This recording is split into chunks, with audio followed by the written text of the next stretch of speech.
Welcome to a new episode of a Digital Leadership Podcast. Welcome, Antonia. I'm really happy to have you here. Thank you for having me. So today we're going to talk about product operation, which is a trendy topic, and I wanted really to discuss about that topic. Not so long ago, I talked about research ops. Now we all knew about DevOps because that was a known thing. But now product ops. So before we start, Bo, can you tell us a bit about yourself? Of course. So my name is Antonia. I am a product ops fanatic. Born and raised in Switzerland. My family is Italian. I lived a long time in Scotland, which is why I sound like this. I actually studied English literature and journalism, then went into games testing, eventually somehow ended up in Berlin, did some QA work for some startups, and as it is with startups, eventually you just end up doing what needs to get done. For me, that was a mix of product and operations, even though at the time I didn't really know this. I officially got into product ops during the pandemic, and since then I haven't really wanted to be anywhere else. And nowadays I consult and I coach. Consult and coach. Yes. So many questions also about that. Discussion about it. But since we're going to go down into the topic, what is product operation? So I've had a few different definitions over my time being in product ops. I started saying that I would make product managers' lives easy, which isn't actually true. Sometimes I make it quite a bit harder. Eventually, I think for me, I came to the conclusion that product operations is there to enable product management excellence. Now, grand ambitions, also a little bit vague because the barriers to product excellence are different at every company. And I think that's also what makes product ops so difficult to define. And so you said that you have been for a long time. How long do you have been in product ops? Since 2020. Okay, so it's quite. I thought it was newer than that as a word, as a provision, because I heard it quite a lot in the last year or so, I think. Yeah, that's right. And there is, okay, I'm going to be honest, there is something I don't like about our field is that we're really good with buzzwords. And you never know if it's a buzzword or if it's something that is real, right? For sure. And so what can you say about that? About product ops? What can you say? Honestly, in a year ago, I also wasn't sure if product ops was just going to be another buzzword and it was eventually going to fizzle out and die, right? I think for me, it perfectly encapsulates the things that I like doing and the things that I'm good at. So I'm really happy it exists. But as a discipline, a year ago, I wasn't sure if we were going to be able to make a good enough case for us to become quote unquote mainstream, right? I mean, I think as a discipline, we'll never become one of the first hires, right? Because that's just not where our expertise is needed. But you were talking about research ops, right? And that is sort of becoming more and more common. I think also, design ops is something that has also sort of proven to be useful and valuable.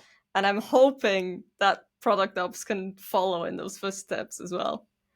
And so before we dig down on what you said about when is needed and all that, why do you think, as much as research ops, why do you think, I don't know if it's approximately appeared at the same time, but why do you think that people are talking more about product ops, and why do you think companies need it more now? Or why does it feel that there is more interest into it? Yeah, so the interesting thing is that when I started in product ops, there was like one community and every single person that was in product ops was in that community. And it really felt like being with family, right? It felt like we were all figuring things out at the same time. Nobody really had a framework or a blueprint for how to do product ops successfully. We were all figuring it out together. Um, in the past year or so, yeah, and it's a good question, right? Like, has it gained notoriety just because some prominent voices have spoken up about it, positively or negatively, right? Is it because the role is becoming more common, or is it because there is a genuine, more and more companies are realizing that there is a genuine need for product operations? Mm-hmm. I'm not entirely sure which one it is. I have a feeling that it's the second one. So we have prominent voices speaking out for or against product ops, and then other people developing opinions around things like product ops. But the interesting thing to me is that, yes, we're calling it product ops now, and we're having debates and discussions about it, and books are being written about it. But all this work has always existed, right? We're now surfacing it. And in some cases, we are hiring specific people to handle this type of work. Mm-hmm. But product operations is nothing more than looking at how product work gets done, right? And doing that in a way that is consistent and consistently high quality. Yeah. And so, but okay, my question. I have so many questions here. So where it's like, where do I start? Isn't it the responsibility of the, I will say, the VP or the VP of product or the CPO, whatever is the title? Isn't it the role of a CPO to put in place the right processes and to be sure that product is run the right way? I think it's the responsibility of those people to make sure it gets done. I don't Okay. think they themselves need to do it necessarily. I think the product management job has become increasingly complex in the last, let's say, decade. I think the product leadership job has also become increasingly complex in turn. And I think, I mean, this is purely also from anecdotal experience, my own experience, but so many product leaders struggle with time. And the problem is, the biggest time sink is the sort of operationalization of product work, right? Okay. And their time should be spent doing things like strategy. It should be spent doing things like making sure that the entire C level is aligned, making sure that everybody knows where they're going.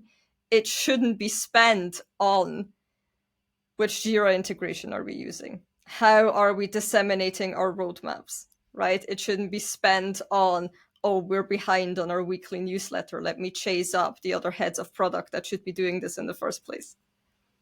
Okay. Okay. So for you, there is two layers into that. So there is the vision and the fact Right. that you have a vision strategy, obviously, that is coming from the strategy of a company. And so as a C level, their responsibility should be around making sure that the team is aligned with that strategy. But when it comes to the, I will say, is it starting from the tactical that they should be aligned, or is it where is it? I I think it's the expression of those things like strategy. I think Okay. that's where it starts. When these lofty goals turn into the day to day, it's being able to make that jump. And I think it's the same with product management best practices, right? Like, you have the best practices and you have frameworks and you can read about them, and that's great. But how do you make sure these things are actually baked in to how you do product in the everyday? I think that's where product ops starts. And how did we come up into that?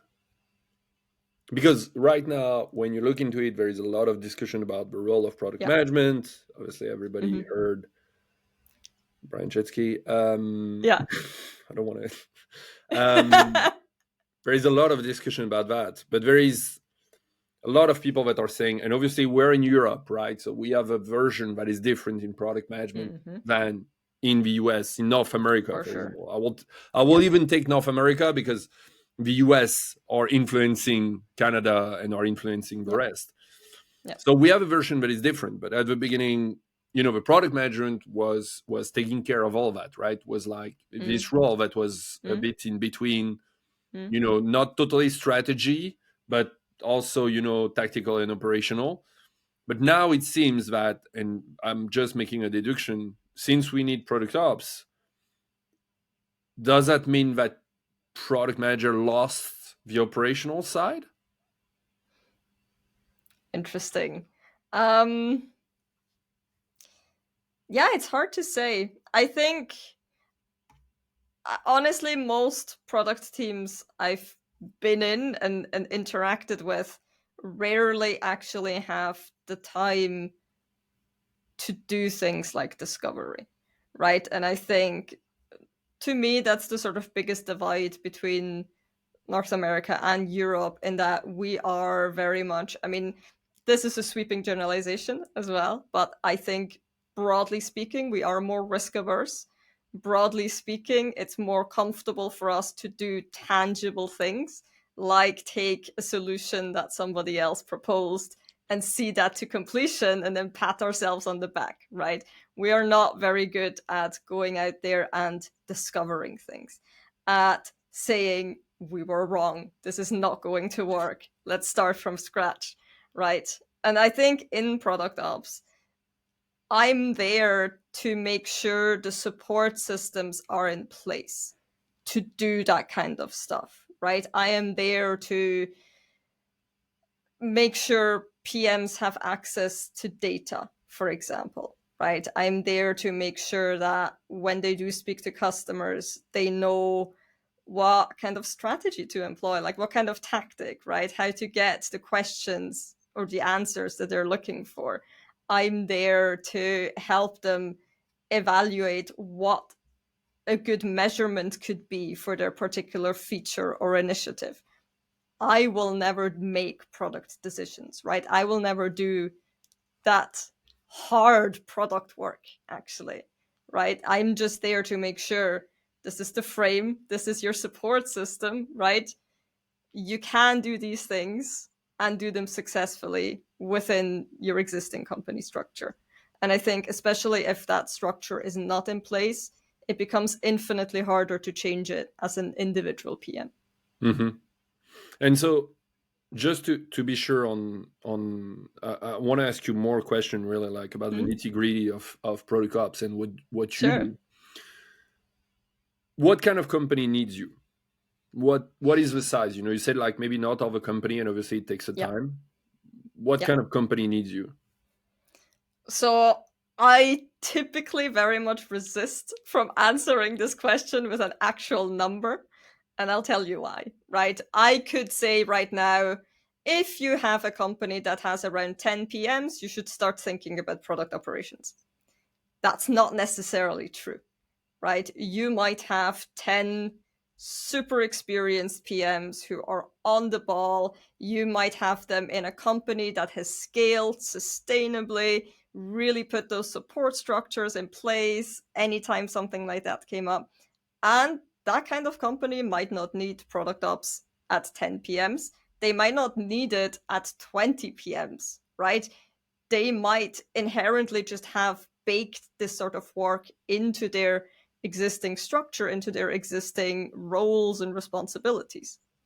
Now, if you have a company of 10 PMs and maybe the PMs are quite junior, maybe you scaled at all costs and you never really evaluated how work Mm-hmm. got done, it just happened and it just happened to work, right? Maybe at 10 PMs, that's already a little bit late.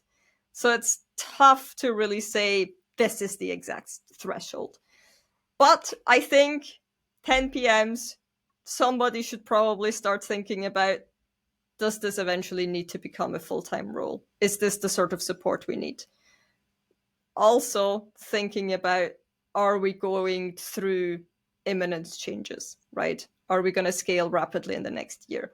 Are Mm-hmm. we going to get acquired? Will we acquire?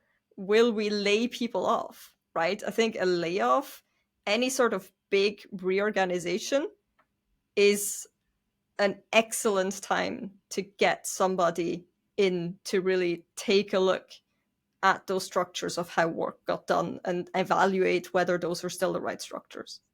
And so if I understand well, is whether a company that are preparing for scale, because we need to review a bit what Yeah. they do, company that are scaling, or company that have scaled.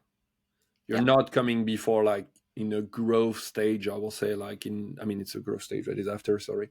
But I mean, you're not coming in kind of a incubation phase where it's more, we're still finding out what we're doing. Yeah, I wouldn't have thought so, because I think at that point you usually it's manageable enough for a senior product leader to do this work on the side, so to speak. Um, but I think there is also a really good hypothesis there for doing it fractionally, right? Because you don't need full-time support. You might not need a full-time product ops person, but maybe you might want to have a chat with somebody who's been there and start asking yourself, well, what can we do now to set ourselves up for success? Or you're opening the box of a fractional product. I'm not going to go in there. I'm not going to get bait. But I almost got bait, but no, I'm not going to go in there. I'm going to stay on verticals for now. And so, what are the tasks? Because you were talking about support, you were talking about, Yeah. you gave some example about integration. What are like, and at eye level, and then I will we can go down after at eye level. What are the things you look at in protocol? Okay. Now I will say this is my own experience. This is how I do product operations, because many companies have many different definitions of what enters the realm of product ops, and we don't always agree. So Okay, that's good. for me, for me, one big thing is communication, right? So what's the comms strategy? How do you make sure when you have your product strategy, people hear about it, people know about it, people internalize it? How do we make sure that if we write a product requirements document, it's front and center what we're trying to achieve? How do we Mhm. make sure that people always know the current status of where we are in with our OKRs, for example? Things like that. Comms. Tools is a very common product ops thing, right? Who manages the tools? Who gets access? When do we renew? How many licenses do we need? But also, how do we use that tool successfully? How does it integrate with the rest of the tool stack? How do we make sure that our PMs actually have the expertise to navigate this tool and maintain it? I mentioned data earlier, right? Data accessibility is a big one. How do we make sure that PMs actually have access to data? And this sounds so basic, but the number of times I've had PMs struggle with getting access, like getting login details, you know, like unfathomable. How do we make sure that data is accurate? How do we make sure the right KPIs are defined and they're front and center? But also leadership support, honestly. And I don't think we talk about that often enough. Like, if you are in an OKR cycle and as a senior leader, you need to participate in those discussions, but also facilitate them. That's incredibly hard, right? Let me be the facilitator. Let me set the stage for the conversation to happen. And then you just focus on the conversation. And I'm an impartial, conversation starter. That's good. Um, yeah, I think obviously we can start talking about frameworks and how we bring those things to life. Like, if a company really has ambitions to do experimentation very heavily, like, what does our A/B testing structure look like? When does something graduate out of being an A/B test, right? How do we set feature flags? Like, there are endless possibility to what my job could be, and it really depends on the struggles, but also the ambition of every individual company. And so, where do you disagree with what is protocol? Because you brought the topic, not me. So, what I guess what you don't like about what it's happening in the market, because sometimes, exactly like I said before, when it's a buzzword or when it's something that Mm-hmm. start to become attractive and shiny, a lot of people jump on Mm-hmm. the wagon, right? Mm-hmm. And so, stuff happen. So what is Yeah. your thing that is maybe it's not from your perspective? Yeah. And yeah. So, two things primarily. I think one thing I see and I find incredibly dangerous is people hiring juniors with zero, not just zero product experience, just zero experience into becoming essentially product management assistants, right? We've essentially rediscovered business analysts at this point. Like, that to me is not what product operations is. That will not enable product excellence. You're just trying to get someone else to do the grunt work for you. Big That's disagree. one. Another one is sort of encroaching into the product manager's responsibilities. And I see that a lot with big product ops teams, Mm-hmm. where some people in that team will start doing data analysis and synthesis, and then just go to the PM saying, look, I've analyzed the data, I've crunched the numbers, and I think these are the 3 features you should be working on next. That's a Oh. product manager's job. Like, that's, like, my job ends at making sure you know where the data is, and you have the skills how to draw, inspiration from that, how to draw insights from that. Like, whatever product decisions you do, like, that's up to you. I am not involved. So I think those are the two main things I'm seeing in the market that, not a fan. But it's funny that you talk about the last one because I feel this is what product managers want to do only. We come back to whatever is the profession. People just want to do strategy and discovery, and this is the Oh, only for thing they sure. want to do. They don't want to do the Yeah. rest. It's like, no, I don't want to do the rest. That's interesting, and so because this makes me remember about my days where it was like at the beginning I was working as a consultant, and Mhm. you come to check how people work. Yeah. And so I see multiple problems in that, which is how do you which is the first one, right? Let's imagine that I'm a VP of product or I'm a Mm, senior product manager, whatever your call, right? And I'm seeing that it's not working mm, because of different reasons. And mm, sometimes when you're internal, most of the people don't have a voice. That's quite a mhm, problem, right? How can I bring you on board and sell you to the organization mhm. without saying or without them thinking I don't know my job? Yeah. Yeah. I think that's a huge part of what makes product ops incredibly challenging. I love the job, but I think it's also probably the hardest thing I have done. It's exactly because of that. Like, first of all, you need to gain the trust of the people involved, right? I think there is also a lot of misconception around, I will come in, like, whether I'm a consultant or I'm internal, I will come in and I will tell you how to do your job. I will put all of these frameworks and processes in place that will make your work really rigid and really difficult. And every time you forget to fill out a form, I will tap you on your shoulder and kindly remind you, right? That is absolutely not what product ops should be. But I think we also need to be very open with the fact that people have experienced bad product operations, and people have experienced negative experiences with processes. And I think we do need to be mindful of that. I think for me, what becomes very important is showing them the sort of end state, right? Whenever, like, whether it's me completely joining an organization from scratch or a specific initiative that I want to lead, the most important thing is to say, this is my mission. This is why we have identified it as important. But it's also about taking the people on that journey with you. Like, these Mm-hmm. people are your customers. Like, the first thing I do with any sort of engagement is do discovery. Honest, like, it sounds silly, but this is really a product management process.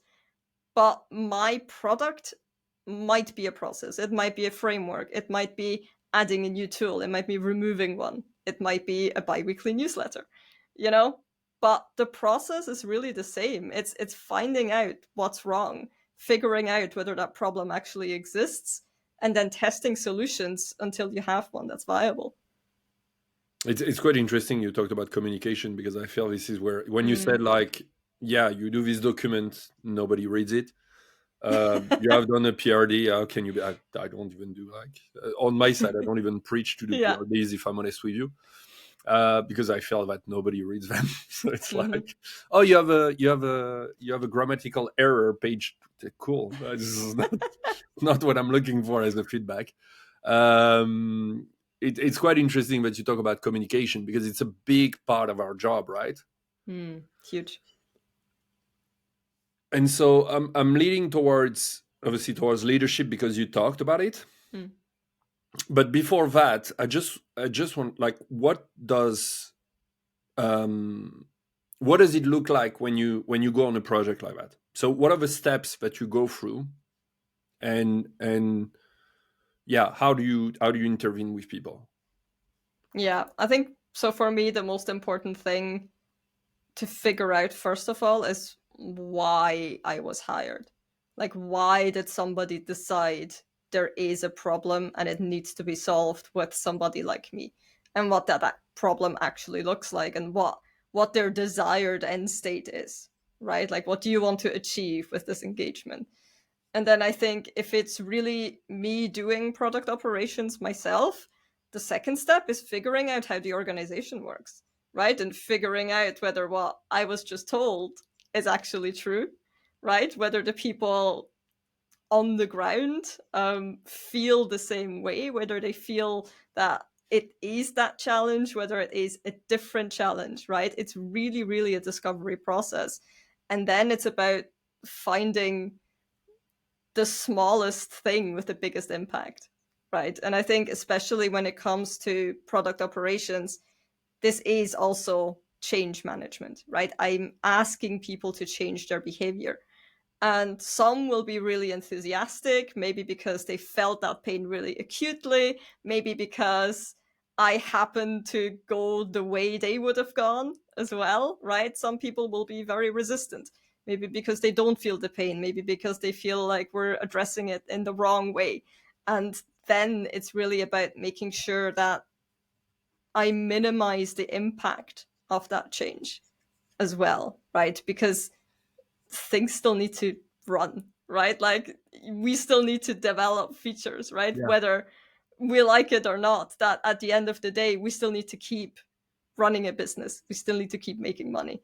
So minimizing that impact while also making sure that those challenges are being addressed. I think that's the toughest part. This is so interesting you talk about change management, because I was having this reflection this weekend, because some people talked about the changes that were happening in on Google Map. Mm-hmm. um, and I found it so interesting. As a profession in product, we are people that are advocating for change, right? We're Yeah. changing all the time stuff that are happening, but we're so Yeah. so resistant to change. That's insane. Yeah. It's at the same time the community that each time that something happens, like, why did they do that? Like, oh, do you Yeah. believe in that choice? Like, why did they change that design? And you're like, you guys are every day saying that we need to change stuff. Why Yeah. suddenly you're saying that? And do you have this kind of paradox that you see? Yeah, absolutely. I mean, working with product managers is probably the toughest crowd you can work with. So, like, it's because these are such smart people, and they rightfully will question every single thing you will bring to their table. They're so And pragmatic. It's like, no, why? yeah, like, most of the time it's productive, right? Like, it's a really, really great relationship if I have PMs and product leaders who will, like, fact check me, and but at the end of the day we will come up with a better solution together. I think when it becomes destructive is really when you don't even care about whichever solution it is. You just go, don't care, don't give a shit, I just want to do, what I want to do the way I want to do it. I'm not even engaging. And I think that's when it becomes quite toxic, actually, especially for the person in product operations. And why people arrive to that state? Um, I from think your with a experience? lot of different, yeah, it's one. So people don't start that way, right? And I think it's important to remember that nobody starts their job or their career being antagonistic. People become that way because of bad experiences.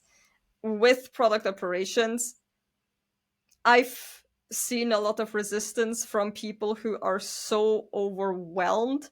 They are just trying to protect their time. They are just trying to protect themselves. And them putting up a wall simply means I cannot engage with this right now. Right. Yeah.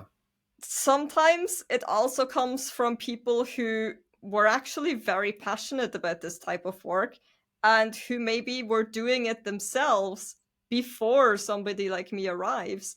And now they feel like they have to let that bit of their responsibility go. Right. So sometimes it's a little bit of a, well, you're taking this thing that I really like away from me. And I don't like that. So it's interesting the different ways in which it can manifest. Yeah. There is a place, Reddit. Mm. I love Reddit because it's unfiltered for most of it, Yeah. also because it's anonymous. If you go to a product management community, which is one of the biggest community, I think it's part of the top 10,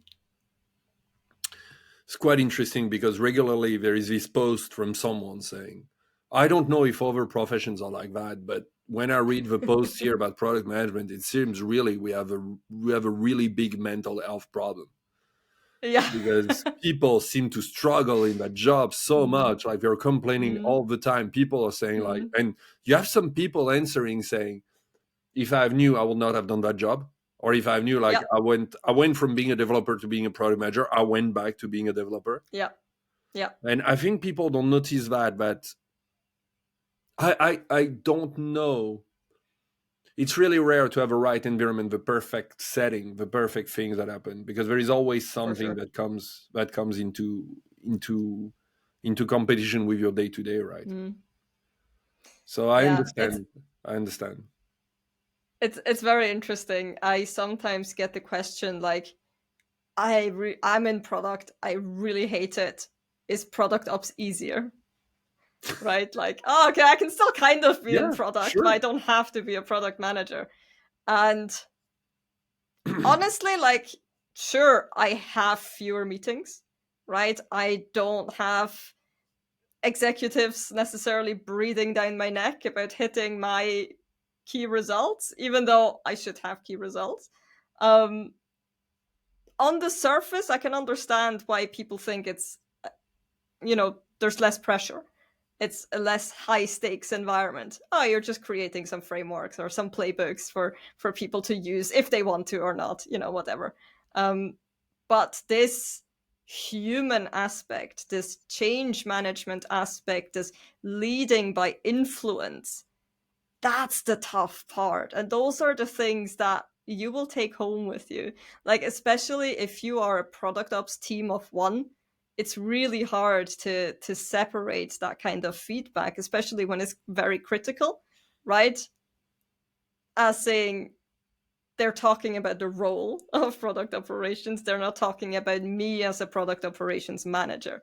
So yeah, on the surface it might look easier, but there is a large human interaction element that can really, it can become quite horrible. Like, I've been there myself. I've heard of product ops managers who just, I mean, if you get routinely ignored by the entire team for 6 months, there's no way you can do your job, Yeah. right? And that does happen.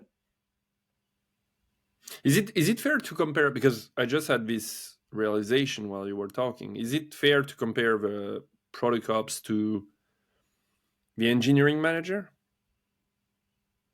I think in some ways it is, yes. And I think there is also really interesting scope there to say, or to identify key collaborators that should work with product ops, Okay. right? I mean, my husband's an engineering manager, and Oh, that must be a we good talk shop, good right? relationship Yeah. at home. But a lot of the things that he does in the engineering management team, I'm like, that's really interesting because they're really defining their ways of Yeah. working, right? They're defining how engineering work gets done and how that quality is maintained, how to make sure that people are on the same level, etc., etc. And that is what we do for product managers. Yeah, I think because I'm comparing it to that because I started as a dev, and so Mm-hmm. the dev is the production. It's the people are gonna hate me when I'm gonna say that, but it's kind of the supply chain in the factory, right? It needs to Right. work. It needs, like, there is a Mm-hmm. supply chain, and everybody has a role. Everybody has a role to make it happen. And when you reach the end, you need to attain a certain quality. Yeah, yeah, And it's a bit like if you go to a belt in Toyota or any car manufacturers, right? And you see that, and it's like, everybody has their space and there is their yeah. station, and you arrive at the end and you test the thing and you can say, okay, like, we succeed in doing that, that amount of cars or whatever. Yeah. And so this is why I'm comparing it to that, because I feel that developers are way, like, as a profession, and I'm talking about Mm-hmm. dev or engineering in general, is way more advanced. I've made way more progress into that because there is Mm-hmm. this tangible thing at the Mm-hmm. end, which I feel sometimes Yes. it's missing from product. Yeah.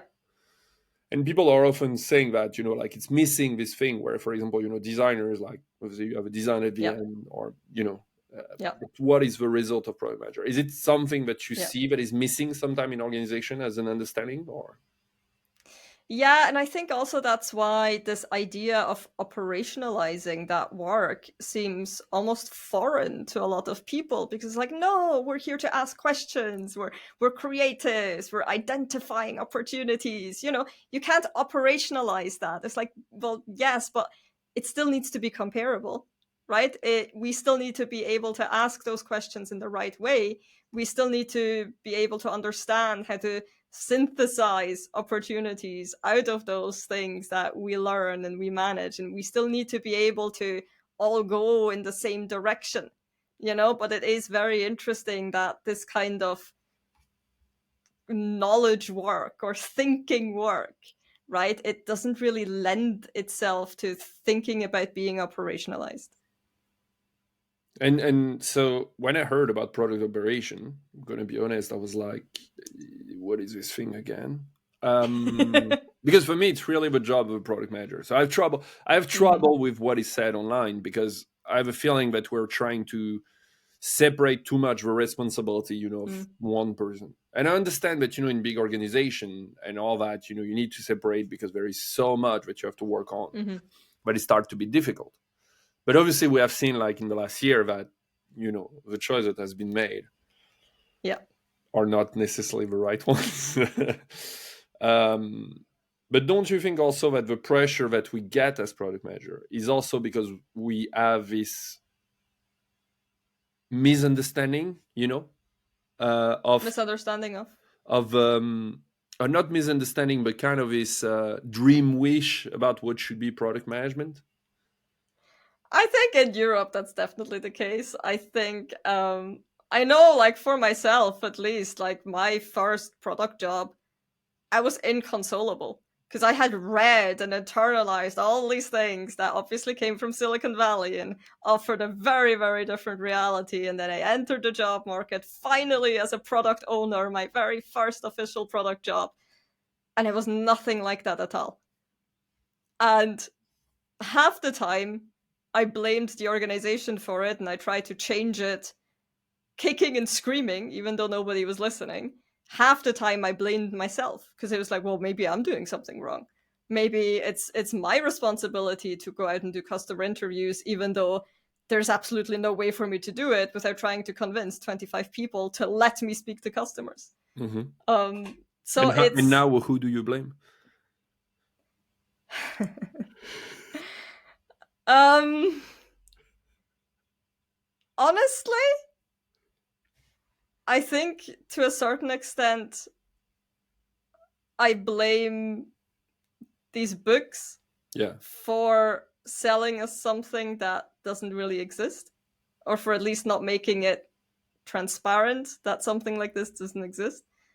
I also blame ourselves for taking those books literally.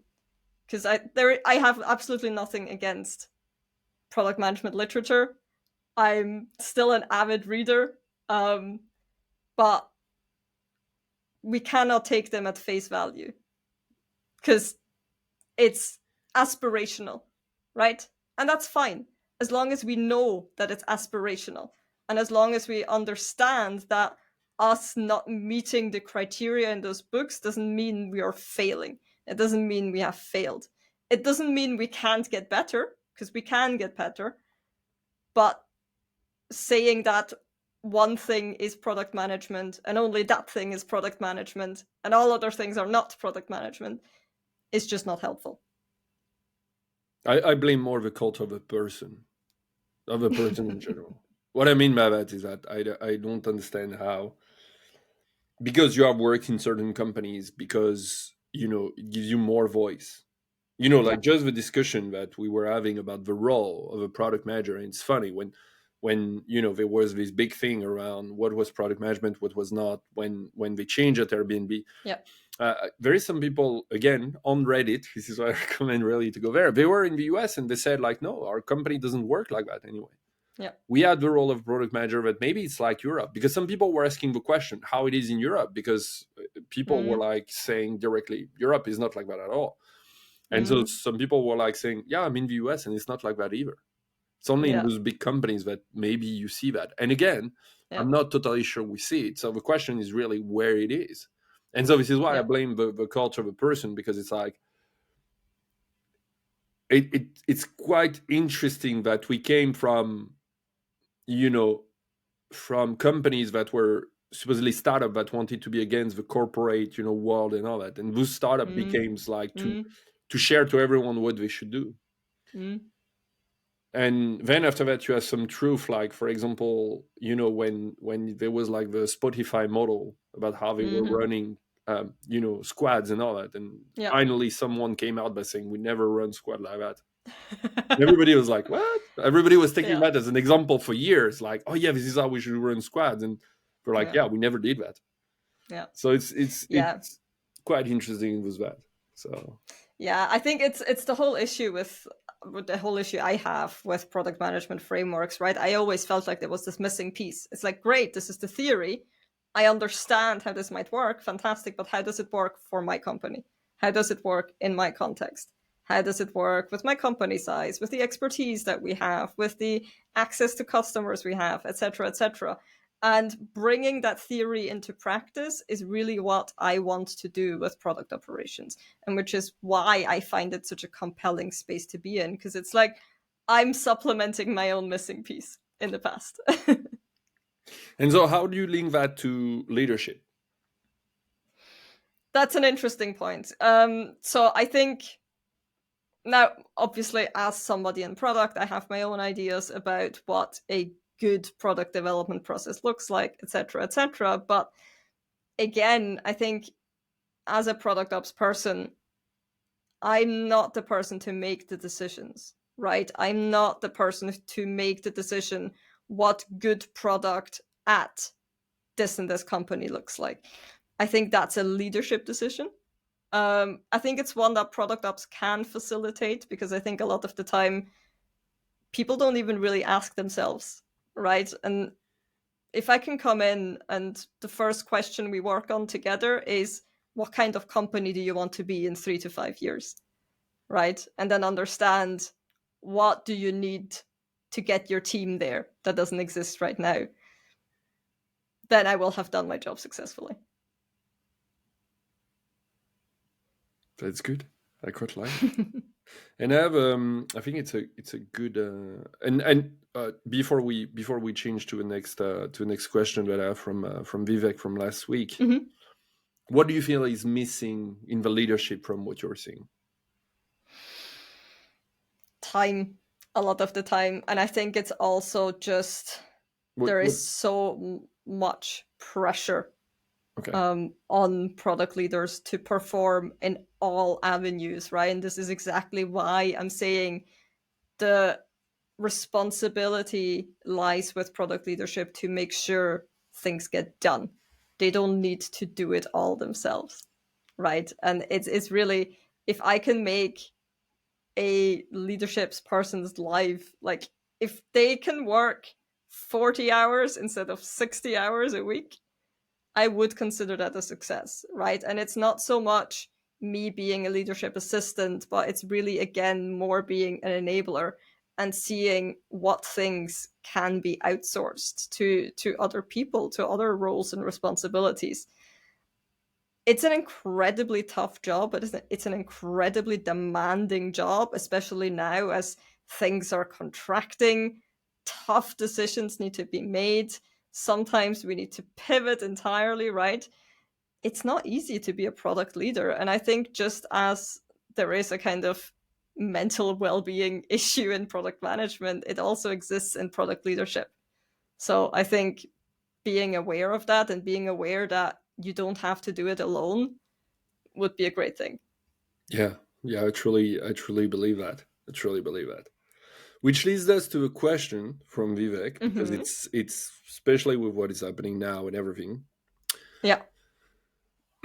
So he was talking about AI, you know, Yeah. and so he was saying like, that AI is helpful, obviously, but how much is too much in operation, and what can it replace, like in operation? Like, where do you see AI changing the spectrum, basically, from what is happening?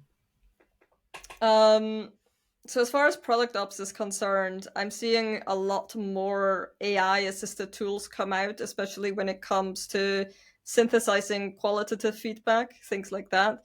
And I do think there is an interesting scope for that.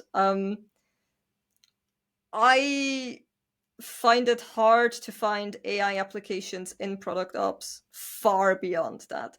Like, some people have done very interesting things with automating certain aspects, right? Like, I heard from somebody who sort of automated an entire workflow that then essentially generates a presentation to be used for like demo time, right? Because it just pulls information from all the right places and then puts it into a nice Google slide deck.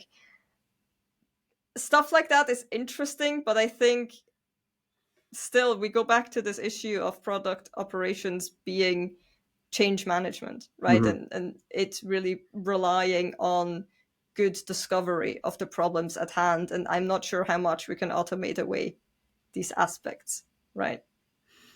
That's kind of a big question. If you don't have the discovery at ends, like it's always the issue.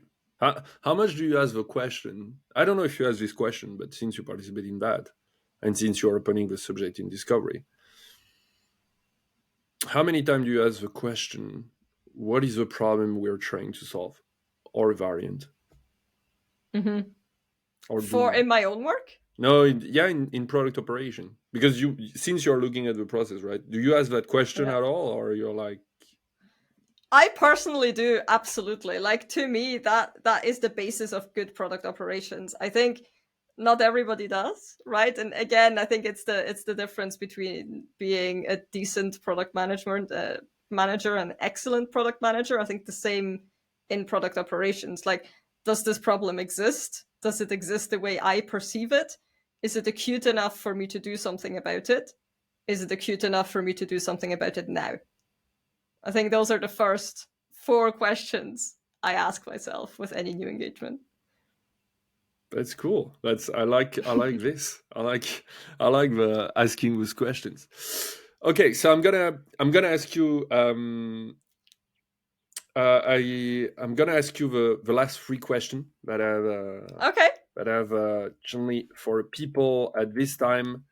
And so the first one, which is a generic question, but it's always good. What do you hope will be your legacy or lasting impact in leadership and product management? Um, Goodness, I hope that people will look to product operations to transform their companies from competitors to market leaders. Okay. Okay, that's good. That's good. I like that. Any leaders that you follow, or a book, movie, TV show that you recommend for new leaders? Where do I even start? I mean, one book I will never shut up about is Radical Focus by Christina Vodka. Yeah, It didn't has, know. like, it is my OKR Bible, and I will talk about it to whomever will listen. Okay. Um, What is the book about? Is it huge. about OKRs or is it? It's about OKRs, yes, Okay. but it starts with a story, which is very interesting. Okay. Um, John Cutler, I will just aspirate anything he writes because I think he is just so on point about a lot of things, and especially this. He just earlier today wrote about product enablement and product operations and how the two interact, and I find that extremely interesting as well. Um, who else? I mean, there are so many people in product ops as well as product management. I honestly just love being part of many different communities and hearing many different voices, whether they are seasoned content creators or not. I like that. Yeah, John Cutler is someone I follow. I feel his stuff sometimes you need to take a step back. This is Oh, what I for sure. notice when I read it. I can't. It's almost I can't react to it. Yeah. That makes sense. It's like I read it and then it's like I need to take a step back because he's saying some stuff that I'm seeing and I need to digest it. I need to Yeah. digest that because he really put content that is not the usual content that you see, that is done Yeah. in creation. Like it's Yeah. really deep thoughts about a question that he had right now. And then I'm always Yeah. impressed by the time he put in that and all that. Yeah. So yeah. Yeah, absolutely. Like I would go as far as saying like I truly consider him a genius. Just like the way he manages to think about extremely complex and extremely large systems and then put it into context, put it into words, put it into diagrams. I mean, the amount of knowledge just in that one person is absolute insanity to me. So I hope he sees us on that. For emerging leaders in Mhm. the digital program, what's one piece of advice you wish you'd receive earlier in your career?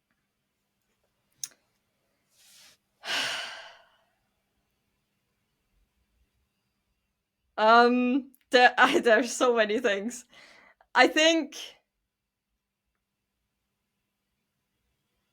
it's okay to rely on people, right? You don't have to have all of the answers. You don't have to do all of the things on your own. And whether your reliance on people comes from being in a tight-knit community, having people you can exchange with, or whether it's really being very open and transparent at work and sort of admitting when you don't know what you don't know, or admitting when maybe things are going a different way than you thought they were going.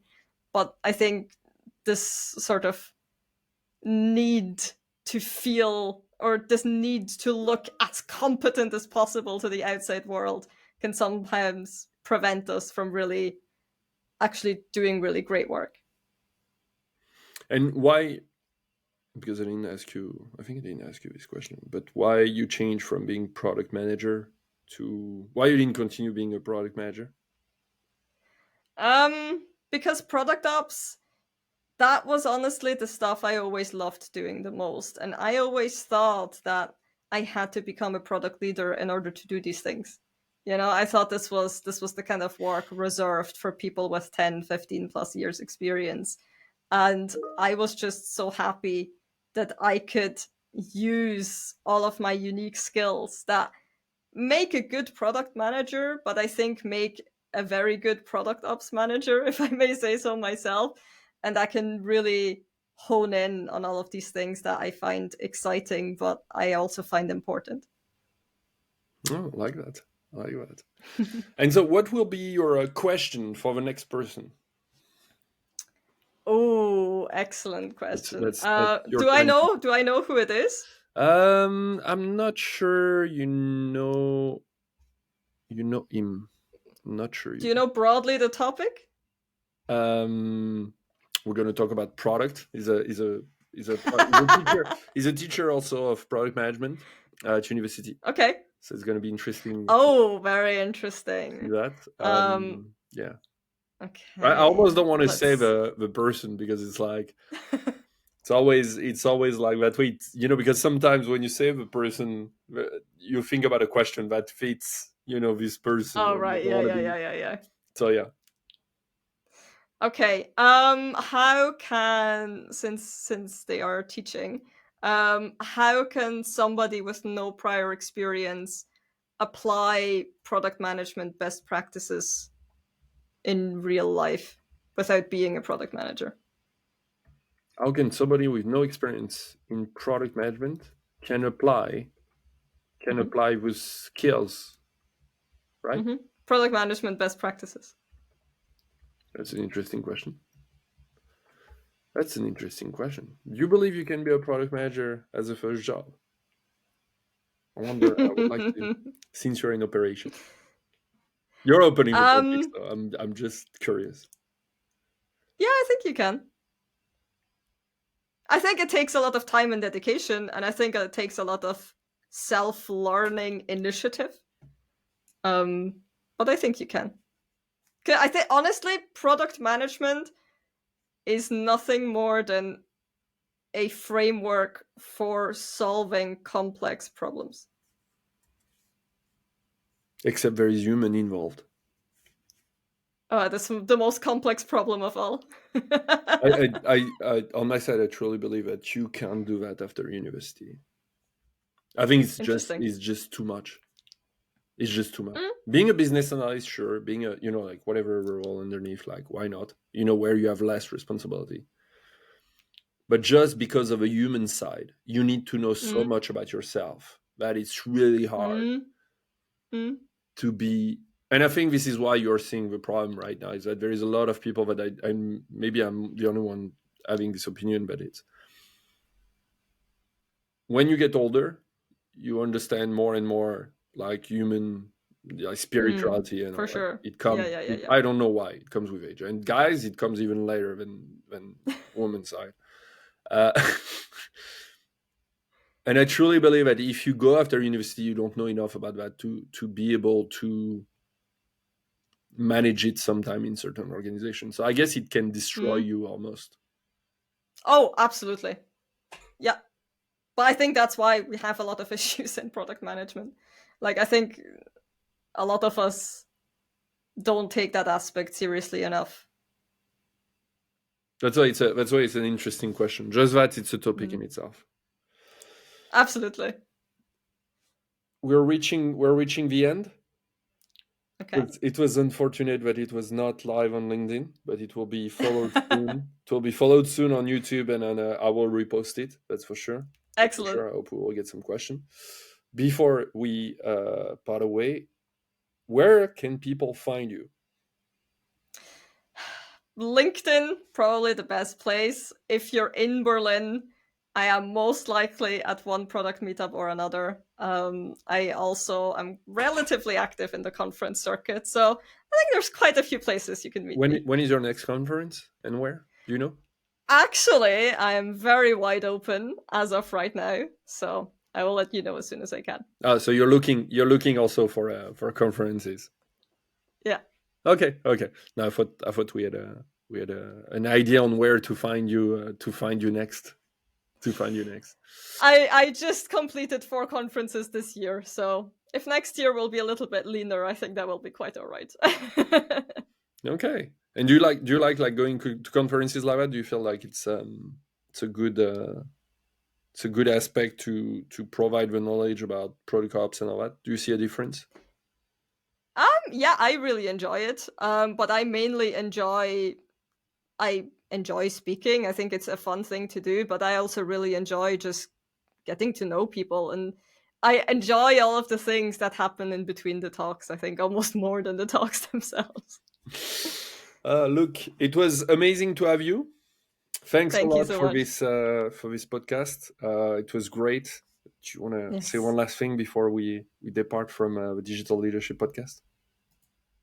No, it was a really, really lovely conversation. Thank you for asking also the tougher questions, and I really enjoyed it. Thanks. Bye.